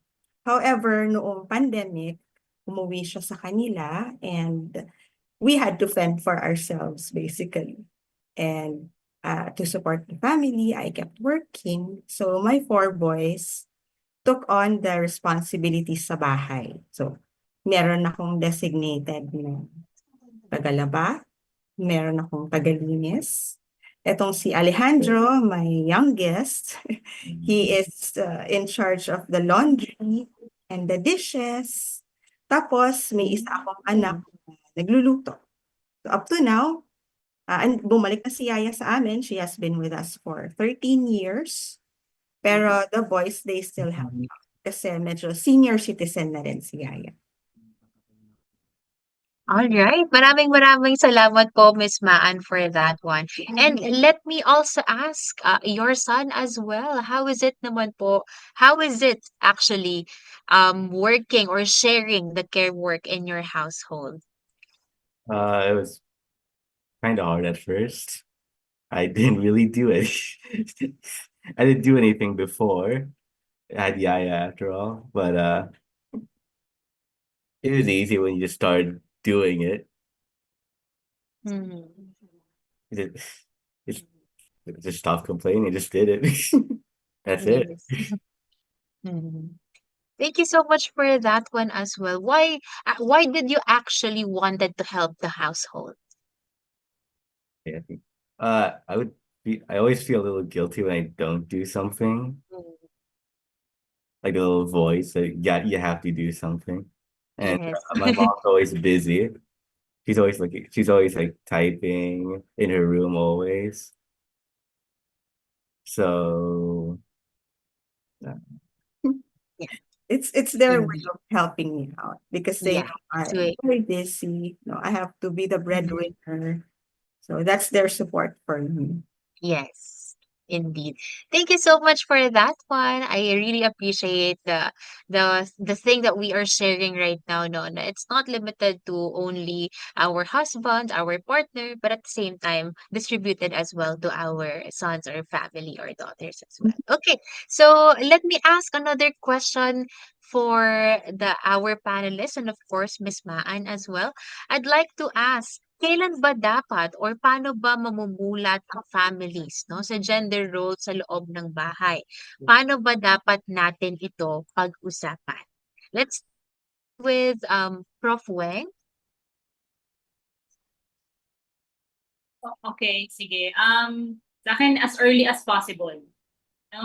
Mhm. By kung halimbawa ikaw yung head of, nanay or ikaw yung uh, main care worker, it could help. Tulad ng shinare no, ni Miss Maan, to delegate. Ako lumaki din ako sa household where tasks are delegated among us, no, yung mga anak ng nanay ko.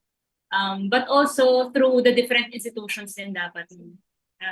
Hindi lang sa pamilya, but also in the schools, in the larger outside community, even sa workplace, tulad ng mga na-cite ni Dr. Husayan, all of these things, kasi nga, socially constructed, yung burden ng kababaihan pagdating sa unpaid care work. So dapat lipunan din yung sama-samang magtatrabaho para dito. So kung ang tanong lang ay kung kailan, as early as possible, no, as appropriate doon sa kakayanan nung tao, ng bata. Okay po. Thank you so much for that one, Prof. Weng. Let me also ask Miss Maan. Miss Maan, paano niyo naman po kinausap yung mga anak po ninyo 'no, to actually ask them to help in your household? Paano natin sila ma-encourage? Noong maliit pa lang sila, since Yaya has been with us long nga, every summer, nagbabakasyon siya. So, ano na yan, documented yan. I call them, nagmi-meeting kami. So I distribute, ikaw, this is your task. Noon pa lang, sanay na sila na marunong sila at kaya ko silang iwanan. There were instances na I would go out of town, or I would go on a coverage, at silang apat lang yung nasa bahay. So pag uwi ko, buo pa naman yung bahay namin. Hindi pa naman siya abo because they already know what they're supposed to do. Yun.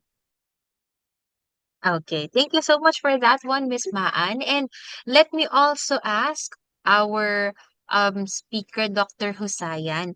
Batay po sa inyong mga nakita o mga nasaliksik, ano pong mga factors yung nagbubukas ng isip ng mga kalalakihan sa mga gawaing bahay para magkusa sila na gumawa ng care work po? Doon sa in-example ng tech co-op sa Davao, ito kasi nakikitang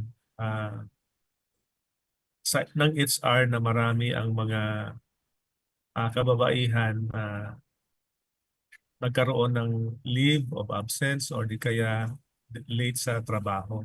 Pero nung nagkaroon sila ng pag-aaral, nakikita na May mga gawain kasi na hindi nila basta-basta maiwanan bago pumasok sa trabaho.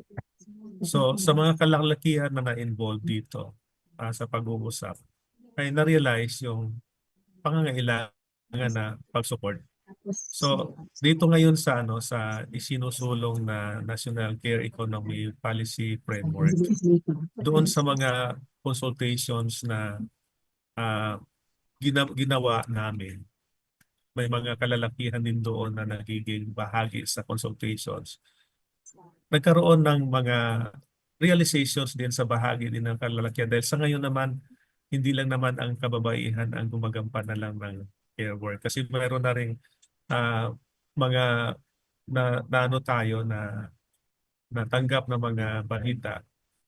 Ito yung mga narratives na dumadami na rin ngayon ang mga kalalakihan na naiwan to do care work in the homes dahil yung kanilang mga asawa ay nasa ibang bansa for work. So yung mga naiwan na mga kalalakihan na sila na rin gumagampan ng mga gawaing bahay ay sila na rin yung nagkaroon ng realizations na oo nga pala ang care work ay hindi lang gawain ito ng isang babae. I have a personal dialogue with a distant relative na lalaki ito at naiwan ang kaniyang anak sa kanya dahil ang kaniyang asawa ay nasa ibang bansa. At siya ang nag-aaruga nito. So siya yung sa pag-uusap namin doon sa pamilya na yon na kumbaga doon na lumaki yung kaniyang appreciation na ang gawaing care work sa tahanan ay dapat talaga na ibahagi hindi lamang or gawain hindi lamang ng mga babae kundi gawain din ng mga kalalakihan. So yun yung ating mga isinusulong ngayon. Okay, thank you so much po, Dr. Hussayan. Indeed. Aside from that po, no, sa lahat ng mga na-discuss natin at mga natutunan natin sa ngayong araw, gusto ko po sanang i-task ulit si Prof. Weng na ano po yung mga key advices or messages niyo po sa ating attendees for today. Okay, ang starting point ko siguro is the acknowledgement that everyone here, the participants, doon ako in good faith ako that they do unpaid care work regardless of their gender. So, salamat doon for taking part. Siguro sa atin lahat kailangan din po natin, apart from the more practical stuff, kailangan din natin i-challenge yung ideas, beliefs natin about what being a woman means, what motherhood means, that we should disabuse it from being confined to a very sacrificial na perspective. At the same time, marami ring ibang mga modelo o klase ng pagkalalaki, Marami ring mga caring na types ng pagkalalaki na kailangan pa i-amplify, suportahan, rather than i-shame at piliting itago o i-minimize. So, yun po, bukod po sana sa mga practical na mga steps which are very, very important, sana dumating din tayo sa punto na ma-reframe yung isip natin para mas may consistency doon sa gusto nating ma-achieve in everyday in terms of everyday life. Maraming salamat po. Thank you so much po, Prof. Weng, and I know you have to leave, so thank you po for joining us for today. But we will still have our discussion with Dr. Hussayan and Ms. Man. Thank you. All right, so let me proceed with our Q&A sa ating audience. We have here from Ms. Kat Santiago. Ano po yung mga usual challenges ng mga MSMEs in implementing policies related to gender equality and care work? Let me ask po once again si Dr. Hussayan.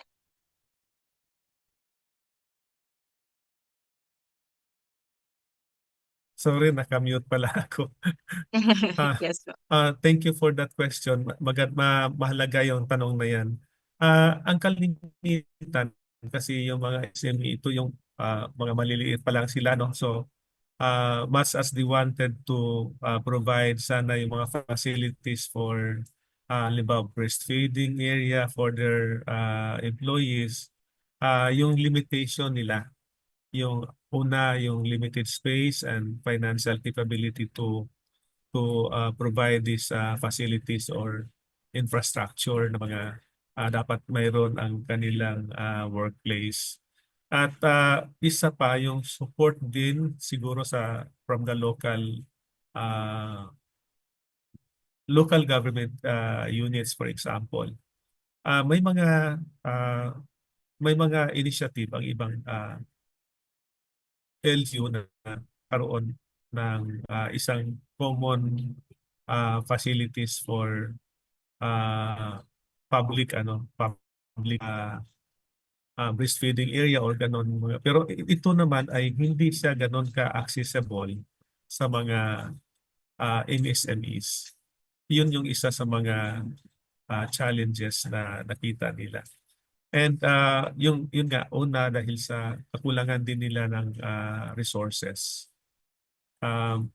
So balit may mga MSMEs na rin na yung ina-adapt nila yung rescheduling o di kaya yung flexi hour ng reporting ng kanilang mga workers. Nang sa ganon, magkaroon sila ng time to take care of their care work in the home. And magampanan naman din nila ang kanilang mga trabaho sa workplace. I hope na sagot. Okay. Yes po. Thank you so much for that one, Dr. Husayan. And once again, thank you so much, Ms. Kat Santiago, for asking your question. Now, let me go naman po to Ms. Maan. I'd like to ask po, no, let's say, for example, if we have an instance na hindi tayo natulungan ng ating kapamilya or ng ating mga kasama sa bahay, ano po ba yung magiging effects ng being overburdened sa ating well-being personally and sa career, especially sa mga kababaihan? Sobrang hirap i-balance lahat. Kahit si Darna siguro mapapagod siya kapag gawin niya lahat yan. No? Ikaw na yung naghahanap buhay, tapos pag uwi mo sa bahay, ikaw pa rin yung gagawa ng gawaing bahay. Naranasan ko yan, and I can say it's really hard. Nung maliliit pa sila, naranasan ko talaga yan. Yung pag uwi mo, yung mga pinagkainan na pinggan, ikaw pa rin pala yung maghugas after an 8-hour work day. So, sana talaga, like, kung meron namang kasama sa bahay na kaya nang gawin yung ibang gawaing bahay, gawin na nila para makagaan-gaan doon sa ating mga nanay especially. Okay, thank you so much po for that one, Ms. Maan. Would you like to share your key takeaways, your message reminders to our audiences? For me, no, yung laging sinasabi nga is, sharing is caring. So, mag-share tayo. Kung meron namang kayang gawin, hindi namang kailangan lahat gawin mo sa isang araw. No, scheduling lang. Or once a week, ikaw yung maglalaba. Or ikaw ang, ganun kasi yung system namin para wala ring samaan ng loob. Yan po. If somebody washed the dishes for lunch, somebody else will do it for dinner. Para medyo fair pa rin yung dating, hindi lang din isang bata or isang anak ko lang yung gumagawa ng lahat ng trabaho. Parang delegated talaga sa kanila, and let them feel yung halaga or value the work that they're doing to help you also. Lagi akong, pag nakita kong ginawa na nila yung task, I always remember to say thank you for cooking today, no, thank you for cleaning up after the dogs. So, pahalagahan mo rin. Hindi ka lang nag-expect na gawin nila yung inutos mo sa kanila just because you said so or just because you told them to do it. Value the work that they're rendering for you also. Kasi they're doing it out of love for you. Yeah. All right, thank you so much, Ms. Maan, for that one. Now, I would also like to ask an additional question for Alejandro. What can you say to encourage the young ones like you to help out in your household, in their household? Well, I can tell her experience. It's easy to be lazy, but then you walk to the sink and see a bunch of dirty dishes. It's like you don't think about Yeah. it, but all the work you do really does affect the household. Yeah. So it's Yes, indeed. contributing really Yeah. to the house. Mm. Small actions can lead to big results. Thank you so much for that one, Alejandro. And let me also ask once again si Dr. Hosayan po, no, ano po yung key message na gusto niyo pong matandaan ng mga audience natin for today?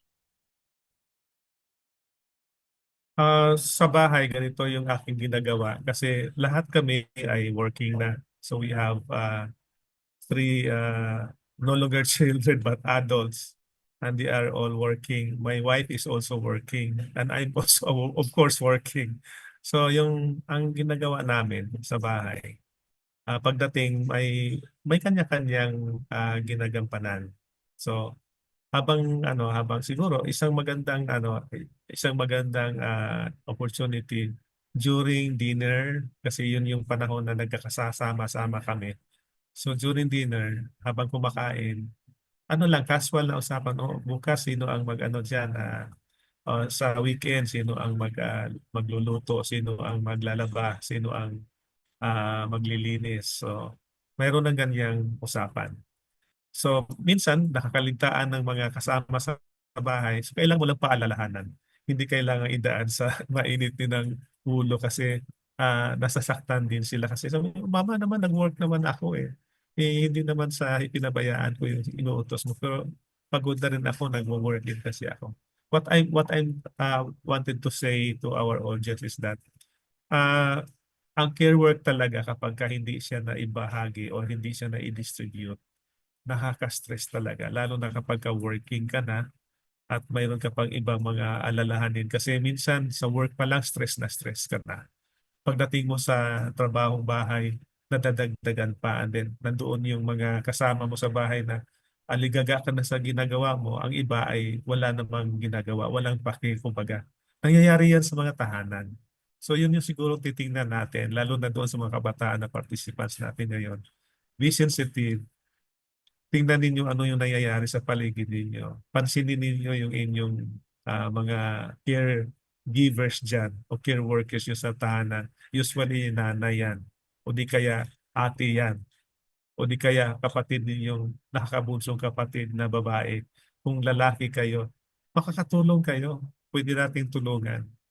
So para maibsan yung stress ng bawat isa at pag nagtutulong-tulungan, ang sinasabi ko rin sa mga anak ko, sabi ko, there will come a time na mapunta kayo sa isang na mag-isa kayo. Paano kayo gagalaw kung hindi niyo alam itong mga dapat mga gawain na ito. Dito pala sa bahay natin, dapat matuto na kayo na paano maglaba, paano mamlansa, paano maglinis. Lahat ng mga gawaing bahay, you have to learn how to do it. And habang nandito pa tayo lahat, magtutulungan. So yun, ang aking trabaho pagka weekend, ako yung nagbo-volunteer akong maglaba, nagbo-volunteer akong mag-gardening. Ako na yung maghugas ng pinggan pagkatapos kumain kasi nakagisnan ko na yun. Kasi I grew up from a family of 10 siblings na lahat kami ay pinakikilos. Siguro dahil sa hirap na buhay, natuto kami na ganun yung aming pagtutulungan sa mga gawain. So hindi ko lang alam, wala sa amin yung kultura na babae lang ang pwedeng gagawa niyan. Lahat ay pwedeng makakagawa. So I don't know kung ito ay karanasan ng iba, but that is my personal experience from my family. At ngayon ay dala-dala ko pa rin. Thank you. Thank you so much, Dr. Hosayan and Miss Maan as well. Maraming salamat po sa ating mga speakers. Palakpakan po naman natin sila. No? Give us a virtual clap sa ating chat box right there. Again, nakakatuwa nawa po ang ating mga learnings natin ngayong hapon. Once again, thank you so much, Ms. Maan and of course, Dr. Husayan as well. Thank you.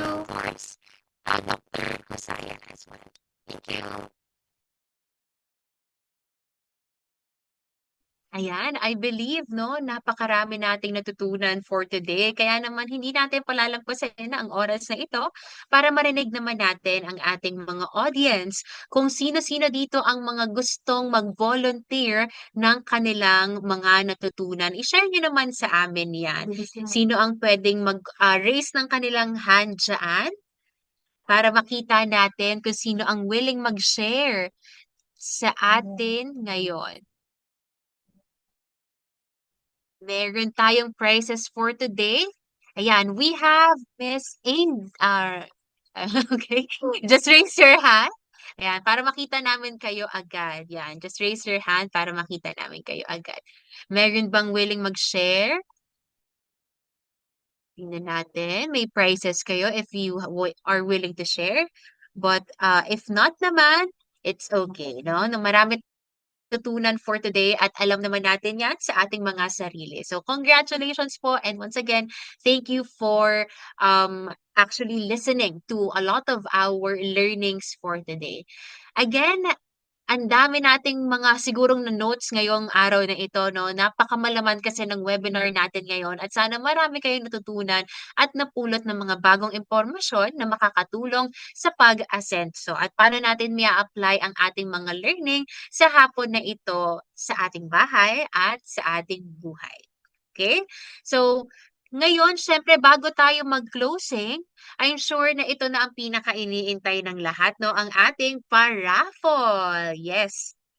We are giving away following raffle prizes to our 3 winners of 2,000 pesos each, no? But before anything else, syempre, i-wrap up muna natin ang ating learnings natin for today para naman gana-gana sa ating afternoon, no? We announce our raffle. So later on, malalaman nyo yan, no?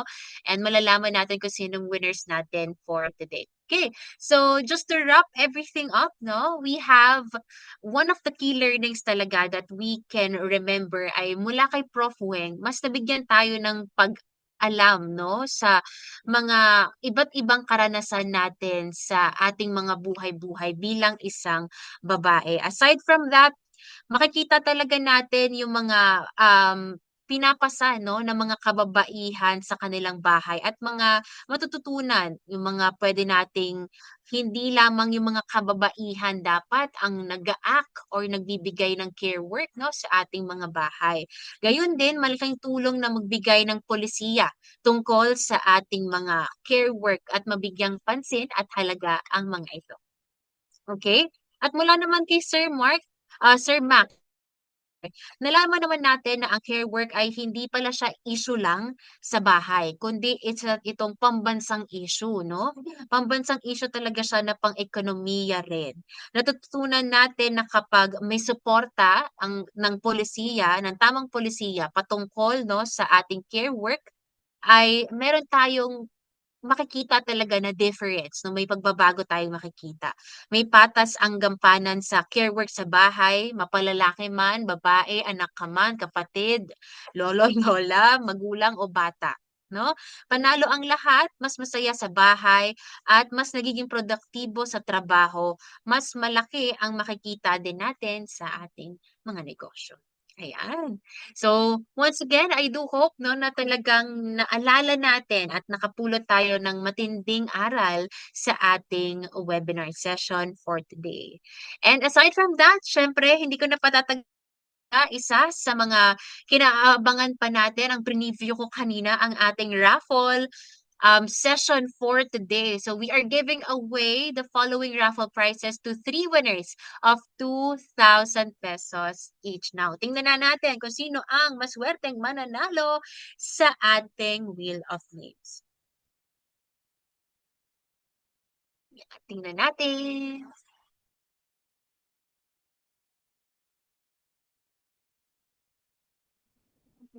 We have A-Day Ang. A-Day Ang, congratulations!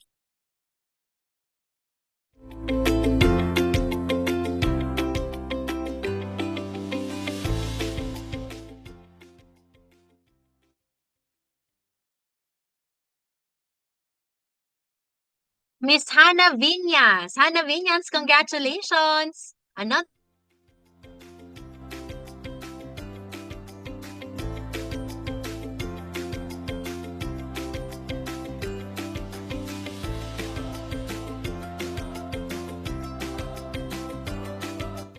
Miss Angel Tumake, congratulations! Congratulations everyone sa lahat ng mga winners. At para sa ating mga winners, hintayin nyo lang ang aming mga friends from the Asensa Squad na mag-reach out sa inyo via email or SMS para i-claim ang inyong mga prizes.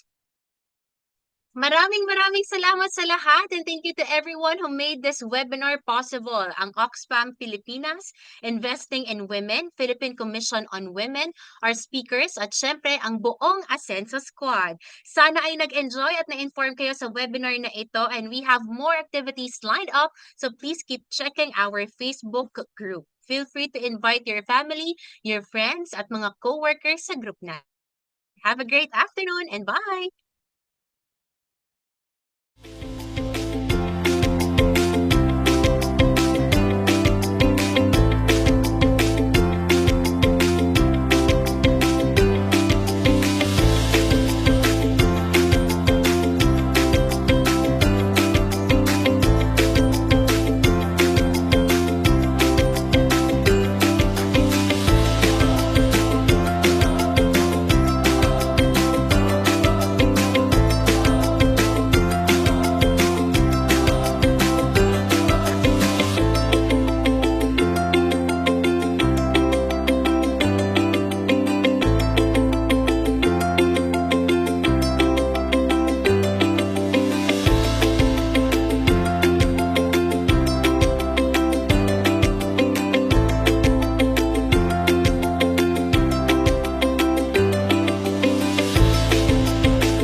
Record.